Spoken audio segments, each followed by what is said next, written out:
한 주도 잘 보냈었습니까? 아멘. 날씨가 점점점 이제는 여름으로 향한 것 같습니다. 또 추웠다 갑자기 더워지고 뭐 이러니까 날씨가 막 왔다 갔다 합니다. 건강을 유지하시며 하루를 잘 보내시기 바랍니다. 오늘 예배 참석한 여러분 모두에게 우리 주님의 살롱과 평안이 여러분 상과 임하기를 바랍니다. 좀 된적이 이런 말씀, 어떤 사람이 어떤 기관에서 그냥 설문조사를 했는데 여자들에게 설문조사를 했답니다. 각 나이별로. 여자들이 가장 행복한 것이 언젠가? 20대는 혹시 나왔습니까? 20대는 뭐라고 20대 이렇게 나왔나? 이거 볼까요? 20대는 공부를 못해도 얼굴 예쁘고 몸매 과정이 있으니 최고 행복합니다. 30대는 매일 놀러 다니도 애들이 속반습니다. 40대는 성경 읽는데도 표가 안 나옵니다. 50대 아무리 먹어도 배가 나오는 거. 60대는 여기는 칼 자세가 좀 줄였는데 남편이 돈 많이 벌고 빨리 죽는 거. 너무 슬프다. 현실이에요. 그런데 이게 가장 많이 나온다고 했습니다. 이런 것들이 지금 세상의 사고방식입니다. 이런 것이 바로 세상 살아가는 사람들, 우리가 접하는 사람들의 사고방식입니다. 여러분들 어떻습니까? 만약 여기 동일하신다면 여러분도 예수를 믿고 신앙하지만 세상 사고방식에 따라서 살아가는 것입니다. 예수 당시의 바리새인도 마찬가지였습니다. 하나님을 참 잘 섬기고 율법에 대해서 하나님 말씀에서 연구를 하면서 정말 나는 정말 너무 잘 섬기라고 말하는 바리새인들조차도 자신들은 오직 하나님만 섬긴다고 살아간다고 생각했지만 사실은 세상 방식을 따르고 있는 자들이 바리새인과 서기관들이었습니다. 그런데 예수님 오셔서 세상 방식이 아니라 천국의 진리, 천국의 방식을 따라야 된다고 말씀하시고 가르치니까 굉장히 불편했습니다. 예수님 행하신 거 보니까 예수님 무시할 수가 없습니다. 그분이 가르치는 진리, 그분의 행동, 행위, 노래, 기적, 이런 거 보니까 예수님 무시할 수가 없습니다. 그런데 그분의 가르침이 자기들이 살아가는 가르침에 어긋나니까 굉장히 불편합니다. 그래서 어떻게든지 예수님을 흠집내보려고 걸고 넘어지러 틈만 나면 막 엿보고 있습니다. 오늘도 예수님께서는 자신을 찾은 많은 병자들과 힘없는 자들을 불러 모시고 그 피를 고쳐주시고 그러면서 천국의 진리를 가르쳤습니다. 천국 방식을 가르쳤습니다. 그 많은 사람들 중에 제 틈에서 섞여서 엿보고 있던 바리새인들이 이제 민감한 문제로 질문합니다. 3절 보니까 그 사람을 시험하여 되다. 그를 시험하여 되다. 누굴 시험하여? 예수를 시험하여 되다. 의도가 명백하죠. 답을 원하는 게 아니고 이제 잘못되다면 딱 걸리는 거예요. 선생이 어떤 이유가 있으면 안을 버리든가 어떤 때 이혼해야 됩니까? 뭐 이렇게 말하는 거죠. 당시 바리새인들에게는 크게 두 학파가 있었습니다. 하나는 힐레라파고 하나는 샴마야파입니다. 큰 두 축이죠. 힐레라파는 율법을 굉장히 엄하게, 굉장히 엄격하게 보수적으로 했습니다. 샴마야파는 좀 폭넓게, 요즘 말하면 좀 진보주의죠. 그런 식으로 해석했습니다. 이혼할 수 있는 이유에 대해서는 우리 한번 바리새인들도 성경의 근거에서 말하니까 신명기 24장을 찾아봐야 됩니다. 신명기 24장을 봅니다. 이거 없습니다. 너무 길어서 적절했습니다. 신명기 24장 1절만 보도록 하겠습니다.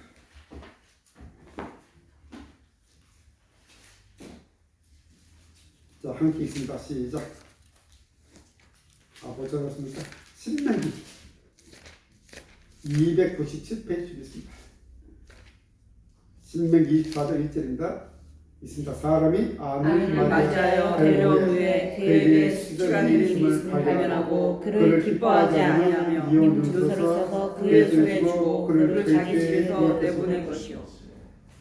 여기서 이제 해석하는데 힐레라파는 그 수치되는 일을 강조하고 수치되는 일이 있을 때만 이해할 수. 그 수치되는 일이 간음이에요.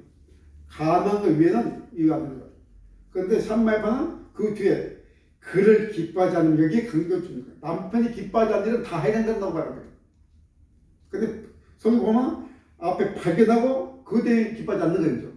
그런데 자기를 해서 성경이 개설한 거예요. 그래서 산마야파는 이걸 아주 폭넓게 인정해주고 있었어요. 예수님 어느 쪽으로 입장을 말해도 좀 곤란한 논쟁이 휘말리게 될 거예요. 신학적인 논쟁이 휘말리게 돼요. 이 바리새인 시몬은 해답을 원하는 게 아니고 공격을 위한 질문이죠. 우리들 가운데도 이런 질문들이 많죠. 해답을 원하는 게 아니고 공격에 의해서 질문하는 게 많죠. 이런 바리새인 시몬 예수님은 뭐라고 들어갑니까? 4절 6절 사이에 다시 마태복음 본문에 들어갑시다. 4절 6절 사이에서 하나님의 말씀을 가지고 이야기하죠. 꽃도장에서 기대하고 있던 바리새인들은 예상을 따르게 하나님의 말씀으로 이렇게 말씀하는 거죠. 그 당시도 이것이 굉장히 큰 이슈거리고 남자들이 보면 다 왜 버린다 그렇게 됐죠. 극단적인 남성 위주의 사회였죠. 극단적인 남성 위주의 사회가 유대인 사회에 있어요. 그렇기 때문에 남자들 위주로 모든 것이 그렇게 됐어요. 그렇기 때문에 아까 좀 먼저 등장하면 제자들이 딱 듣고 그럼 예수님 말씀은 이해는 안 돼 이렇게 말하니까 그럼 잠깐 안 되는 게 낫겠네요. 그죠? 혼자 사는 게 낫겠네요. 이렇게 말할 정도예요. 얼마나 남자를 주시는지. 예수는 이 바리새인들의 뜻과 다르게 성경을 통해서 하나님께서 결혼에 대해서 이혼에 대해서 뭐라고 말씀하는지 말씀하십니다. 예수 말씀은 그것이 큰 문제지만 지금 이 시대에는 우리 사회에서 이혼은 크게 이슈하지 않는 것 같아요. 너무나 우리 주변에 많기 때문에. 그렇다 해도 우리 그리스도인들에게는 문제가 되는 거죠. 우리 그리스도인들은 그래도 문제가 되잖아요. 여전히 큰 문제예요. 그래도 지금 교회 구성하는 결혼과 이혼과 독신의 문제는 실제 삶의 문제예요. 그런데 이 문제들이 만만치가 않아요. 생각이 있을 수 있어요. 그래서 교회에서 회피하는 주제 중 하나예요. 그런데요, 우리 삶의 정말 실제적인 삶의 문제인데, 결혼과 이혼과 독신은 실제적인 삶의 문제인데, 이걸 회피가 그냥 모른 척하고 지나갈 수는 없는 거죠. 이런 문제들 있죠. 또 우리 실제적인 문제 또 뭐 있습니까? 우리 재정적인 문제죠. 돈의 문제도 우리 실제 삶의 문제죠. 근데 뭐 회피를 해요. 많이 회피를 해요. 언젠가는 한번 이 문제를 다뤄봐야 돼요. 성경이 어떻게 말하고 있는지 실제 우리 삶 속에서 오늘은 결혼과 이혼과 독신의 싸움 살펴보겠습니다. 다음에 시간 되면 재정적인 문제도 성경 전체에서 재정적인 문제, 돈의 문제는 어떻게 말합니까? 한 번은 안 되겠구나. 시리즈로 한 두 달 정도 해야 될 것 같아요. 한 대여섯 번 해야만이 전반적으로 다 나만 들어서 말할 수 있는 게 아닐까. 한번 시간 되면 이 돈의 문제도, 재정의 문제도 한번 성경도 살펴보는 시간을 갖도록 하겠습니다. 오늘은 가정이다니까 결혼과 이혼과 독신에서 하나님께서 뭐라고 말씀하시는지 그 뜻이 무엇인지를 살펴보는 시간 되기 바랍니다. 그래서 이것을 여러분들도 잘 정리하시고 난 이미 끝났는 데가 아니고 우리 자녀들 문제도 있고 우리 사회 주변의 문제도 직접적인 문제가 있습니다. 하나님 뜻이 무엇인지를 발견하고 그 생각들 정리되는 여러분 되기 바랍니다. 오늘 본문은 특이하게 결혼과 이혼과 독신의 문제가 다 다뤄지고 있습니다. 한 번만 다 다뤄지고 있습니다. 자, 그럼 구체적으로 하나님께서 원하시는 하나님의 뜻이 무엇입니까? 결혼과 이혼과 독신의 뜻이 무엇인지 살펴봅시다. 먼저 결혼은 하나님의 작품이라는 뜻입니다. 하나님의 뜻입니다. 하나님의 작품입니다. 결혼이 뭐라고요? 결혼 하나님의 작품입니다. 하나님께서 가정을 만드시고 결혼을 가장 먼저 만드셨습니다. 오늘 발생된 질문은 아내를 어떤 때 버릴 수 있냐? 어떤 상황이면 아내를 버릴 수 있냐?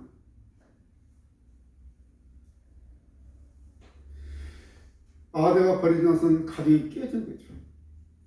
결혼이 무너지는 거죠. 결혼이 무너지면 가정도 무너지고 하나님께서 만든 가정을 무너뜨리는 인간의 작품이에요. 이것은 사탄의 공격이죠. 하나님이 만드신 가정을 향한 사탄의 공격이에요. 근데 실제로 우리 사회에 보면 이혼이 별거리거든. 살다가 힘들면 그냥 이혼해서 가. 별거 아닌데 또 그냥 이혼해버려. 묵하고 싸우고 난 다음에 이혼해버리죠. 지금 이런 시대거든. 별 문제가 없는 것처럼 더 나은 삶을 이혼한다고 그래요. 근데 우리 교회 인식도 세상과 별반 다름없는 것 같아요. 예수당시도 마찬가지로 가정에 대한 사탄 공격, 끊임없이 사탄에 공격받고 있었죠. 진보적인 사마리아 쪽에서 그 남편이 기뻐하지 않는 가운데 심지어 부인 음식하다 음식 태우는 일도 내가 그 싫어 이혼해야 된다고 그렇게까지.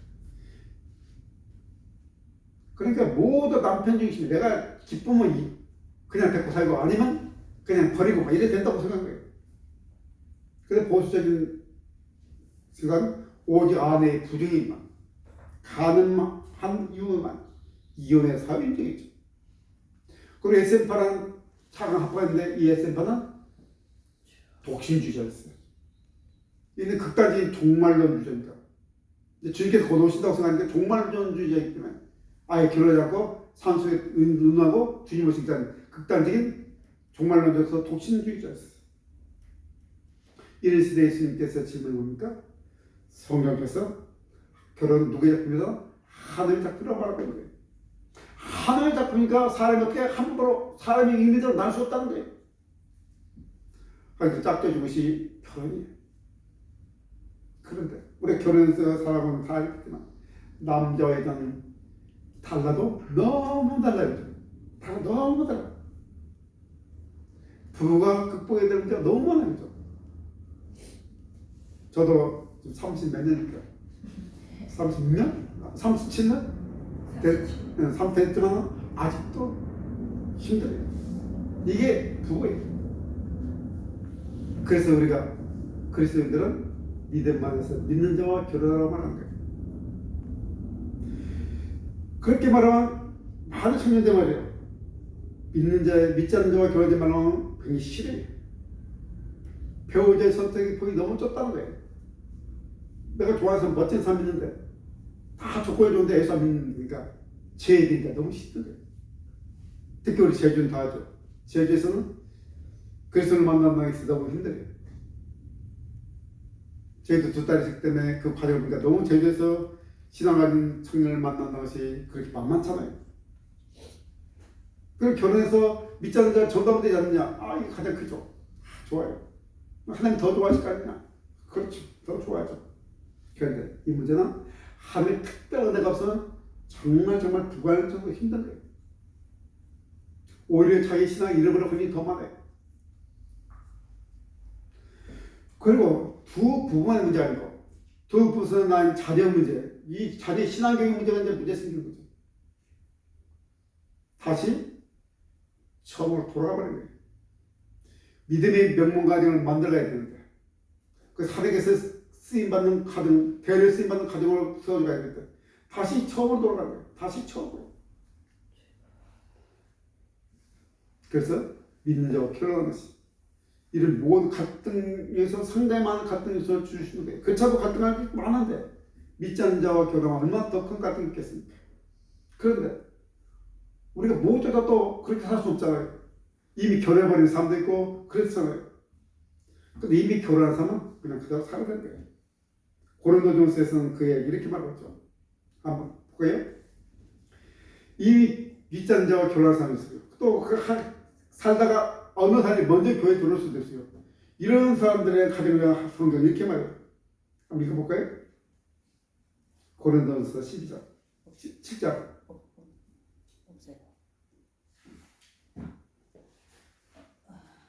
없어요? 내가 처음에 내가 그 남의 사람들에 내가 말하는 자 우리 성경 고린도전서 7장 찾아봅시다. 고린도전서 7장 제가 적어놓은 데만 적어놨네. 고린도전서 7장 로마서 뒤에 있습니다.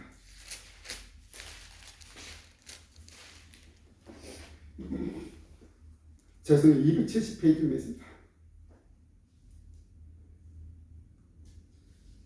12절 읽어볼까요? 12절 있습니다. 시작. 12절 13절입니다. 시작.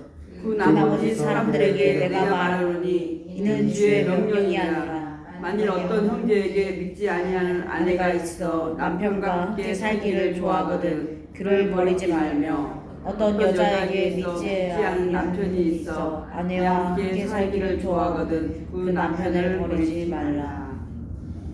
그러니까 버리지 말라는 거죠. 이미 결혼했는데 내 사람 있는데 어떻게 뭐 연애를 아니거든요.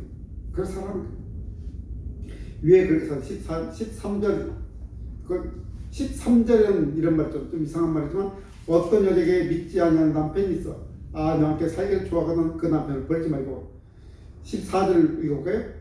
믿지 아니하는 남편이 아내로 말미암아 거룩하게 되고 믿지 아니하는 아내가 남편으로 말미암아 거룩하게 되나니 그렇지 아니하면 너희 자녀도 깨끗하지 못하니라. 그러나 이르제 거룩하니라. 그렇죠. 믿지 않는 남편이 믿는 아내 때문에 공부할 수 있고 반대로 믿지 않는 아내가 남편 때문에 공부할 수 있다 이 말이죠. 아주 좋은 말씀이죠. 그럴 수 있죠. 이렇게 될 가능성이 없다는 게 아니고 그게 힘들지만 이런 길이 있기 때문에 버리지 말라는 거예요. 이미 살았으면 그냥 하나님 작품이기 때문에 우리는 믿는 자든 믿지 않는 자든 하나님께서 결혼을 한 작품이기 때문에 서로 짝져준 걸 믿고 받아들이는 거예요. 그래서 우리가 결혼할 수 있는 일은 하나님께서 주신 배우자에 대해서 감사하며 사랑하며 감사하며 행복하게 사는 거예요. 그래서 부부간의 그 심한 갈등을 극복할 수 있는 가장 먼저 뭐예요? 그래서 믿는 자와 결혼하는 거예요. 두 번째로 부부간에는 서로 상대방의 필요를 채워주는 거예요. 우리는 모두 완벽한 사람이 아니기 실수도 할 수 있고 잘못할 수 있어요. 상대 실수와 잘못을 용납하고 받아들일 수 있어야 되는 거예요. 상대 실수와 잘못의 그 빈 공간을 누가 채워주는 거예요? 내가 채워주는 그것이 바로 부부예요. 우리 모든 대부분 사람들이 상대에게 100점 남편, 100점이 아내를 원해죠. 100점이 남편, 100점이 아내를 원해요. 그런데 성경은 합쳐서 100점이 된다는 거예요. 가정은 하나이기 때문에 둘이 합쳐서 100점이 되는 거예요. 이 사실 꼭 기억하시기 바랍니다. 부부 합쳐서 몇 점? 합쳐서 100점이에요. 따로 남편한테 100점 남편, 100점 아내를 오해하지 마시고 그냥 합쳐서 100점. 합쳐서 100점. 그럼 충분한 겁니다. 이 사실은 교회도 마찬가지예요. 교회 안에도 다양한 불의 사람이 있어요. 여러 사람도 있어요. 그 여러 다양한 불의 또 있으면 공간들이죠. 그 공간들 누가 채워줍니까? 내가 채워주는 거예요. 교회도 마찬가지로 합쳐서 100점인 거예요.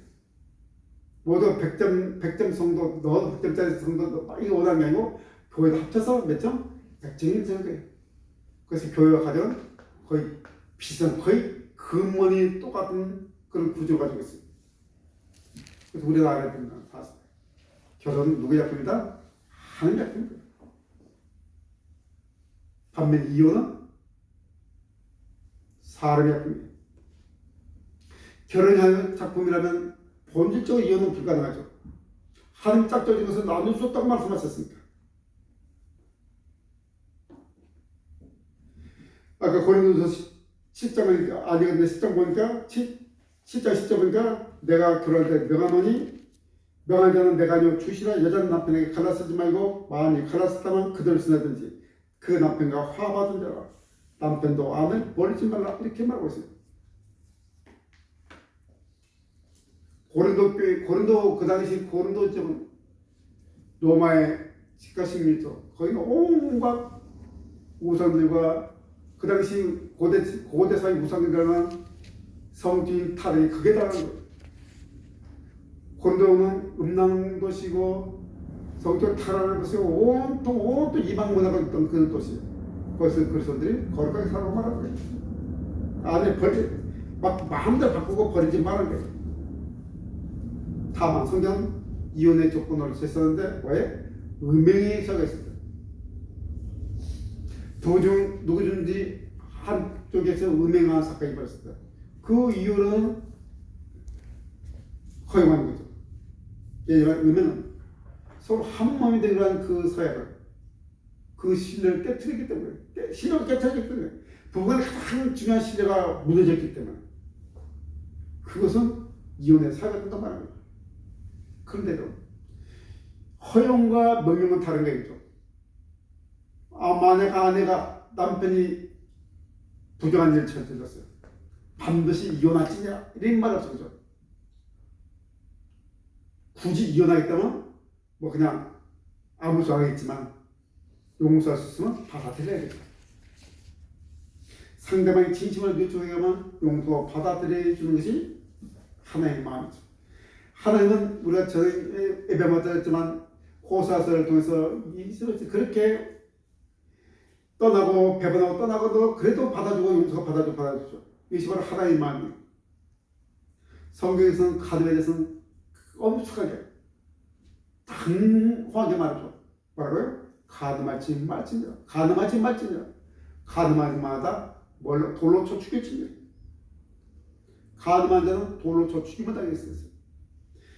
내기 신명기 쭉 나와서 가늠한 자는 부부관계를 더럽히자는 돌로 쳐 죽임을 당할 만큼 하나는 부부간의 신뢰관계를 그렇게 엄격하게 다는 거예요. 더 나아가서 예수께서는 뭐라고 하셨습니까? 심지어 여자를 보고 음욕을 품자마자 벌써 네 마음속에 간음을 한다는 말하고 그래요. 더 엄격하게 말씀하셨어요. 그 신뢰관계. 예수께서 이렇게 말씀하니까 바리새인들은 화를 쳤어요. 됐다, 걸렸다. 그럼 왜 모세는 이혼하겠죠? 그렇죠. 모세율법이 다 있으니까 왜 모세는 이혼하겠습니까? 그렇게 말하니까 바리새인들은 신났죠. 예수님 그렇게 말하니까. 여러분, 하나님은 배우자 음행하는 의견은 이혼하라고 하시는데 그 당시 문화에서 여자는 극단적인 남성이 주장했는데 여자는 그저 하나의 소유물 정도밖에 얘기하지 않았기 때문에 여자 인권은 정말 뭔가 인권이라고 말할 수 없는 뭐 그런 시대였어요. 여자들에게 수치스러운 일을 시킨다면서 그 여자를 보호하기 위한 거였어요. 아니 이 여자가 이혼 당하도록 배려해 준 거라고 말하면 되는데 그 당시에 이제 남편이 아내에게 이런 이유가 있어서 이혼하겠다고 증서 써서 아버지에게 보내는 거예요. 그럼 아내 아버지가 이걸 받고 이제 어쩔 수 없죠. 남자 유주의 사이면 버림 당한 거예요. 이혼 당한 거예요. 이 수치스러운 일 말고는 이 여자가 아무 문제가 없다는 거예요. 만약 간음을 했다면 이유가 어땠습니까? 돌로 맞아 죽어야 되는 거예요. 이 여자에게는 간음의 문제가 없는 거예요. 남자들 여자를 버리고 싶을 때는 간 때문에 게 아니고 다른 여자를 만나고 싶어서 버리는 거예요. 그래 이건 간의 문제가 아닌 거예요. 그 여자의 다른 문제가 없다. 이것은 오히려 뭐야? 증명하고 아까 알겠잖아요. 여자는 그래서 다른 곳에 시집가라고 그렇게 해놨어요. 남자들이 극단적으로 이혼을 도구로 삼아서 여자를 막 받고 자기 마음대로 자기가 좋아하는 여자를 막 취하는 그런 상태에서 여자를 보호하기 안전정치로 모세가 이혼을 허락했던 거예요. 자기 자신에서 이혼 증서 남발하는 그 당시 그 시대. 지금 바리새인과 선지자도 예가 아니에요. 그러니까 듣고 제자들이 그럼 장가하지 말아야지 이렇게 말할 정도니까 그 당시 문화가 그런 거예요. 결혼이 하는 작품은 사실을 완전히 무시하는 행동이고 처사죠. 필요하면 결혼하고 불편하면 이혼을 주는 이런 사회가 지금도 세상에 지배하고 있죠. 이혼의 사회가 점점 다양해져요. 정말 별까지 가지고 이혼한다는 거가 참 많다고요. 심지어 부모가 이혼을 부추기도 하고. 다시 한번 말씀드리는데 결혼은 누구의 작품이라고요? 하나님의 작품이에요. 이혼은 사람의 작품으로 하나님의 작품을 망가뜨리는 사람의 작품이에요. 사탄의 공격이에요. 그래서 하나님의 작품은 결혼을 망가뜨리지 않게 해서 우리는 서로서 노력해야 돼요. 아까 말했지만 여자와 남자는 달라도 너무 달라요. 심지어 책에 나왔잖아요. 와플 같은 남자, 스파게티 같은 여자. 와플 같은 남자, 스파게티 같은 여자. 또 화성에서 온 남자가 화성에서 온 남자, 금성에서 온 여자. 얼마나 다른 이렇게 뭐 이런 책도 있죠. 그대로 다른 것이 틀린 것이 아니라서 이제 다른 뿐이지 틀린 것이 아니라 그것이 틀린 것이 아니죠. 앞으로 같이 딱 틀에 짜인 것만 할 수 있는 남자, 스파게티 마구 섞였어도 막 다 할 수 있는 여자. 근데 그게 다른 거지 틀린 게 아니죠. 남자와 여자가 타락을 인정할 때 부부가 서로 피를 쳐주는 관계인 것을 아는 거예요. 다른 것을 인정하자면 끊임없이 상대방을 괴롭히고 자신도 불행해지죠. 끊임없이 서로가 필요하다면 피곤하게 만들죠. 이 땅의 부부들에게 모두 갈등이 존재해요. 서로 다른 습관 때문에, 서로 다른 가치관 때문에, 서로 다른 성품 때문에, 뭐 이런 때문에 그것이 다 존재하기 때문에 갈등이 존재할 수밖에 없는 거예요.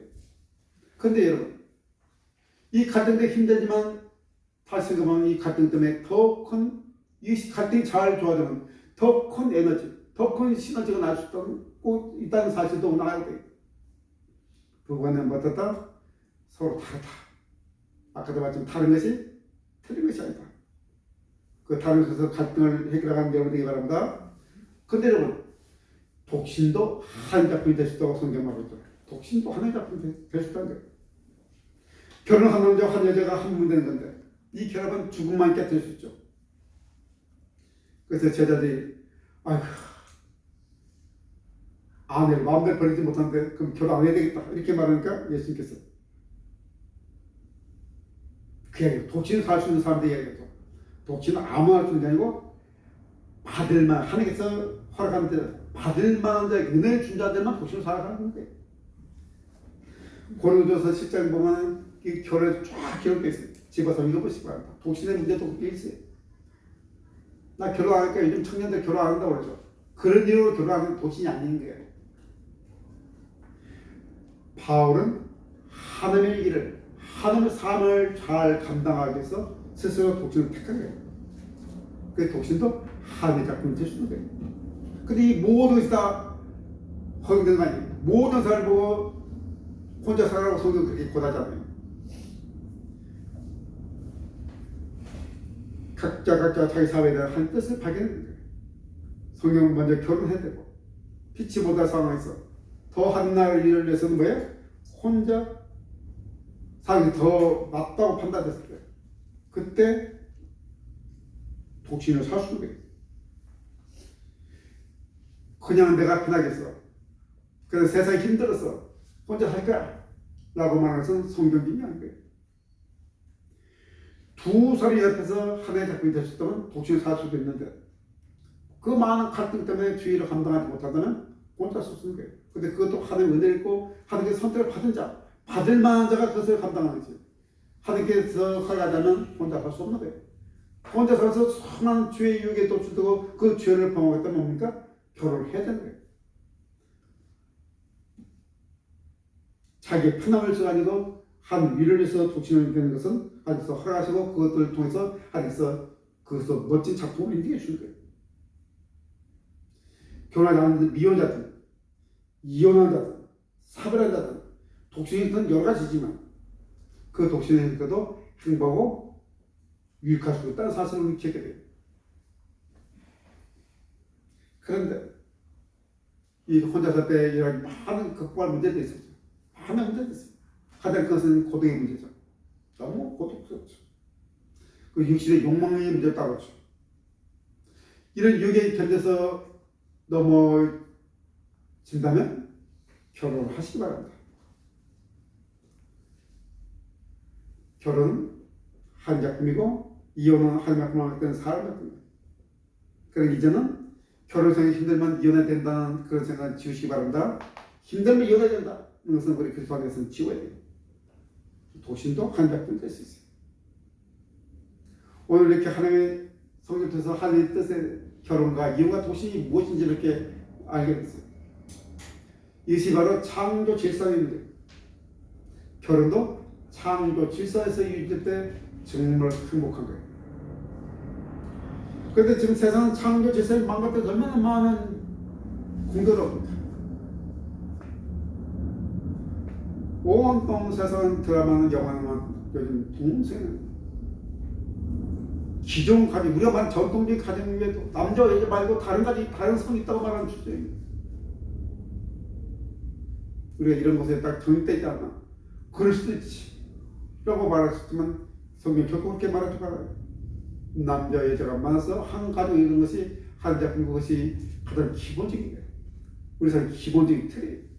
그 기본 틀을 허물어가는 것은 사탄의 공격이에요. 여러분, 한 창조주셔서 배우자 하나님께 감사하며 배우자를 믿으면서 사랑하고 이해하고 수용하는 여러분이 바랍니다. 합쳐서 느낌이 서로 부족한 걸 메워주는 부부가 되겠습니다. 꼭 기억하시기 바랍니다. 상대방에게 백점 남편, 백점 아내를 요구하지 마시고 합쳐서 백점인 가정을 함께 만들어가시기 바랍니다. 교회도 마찬가지예요.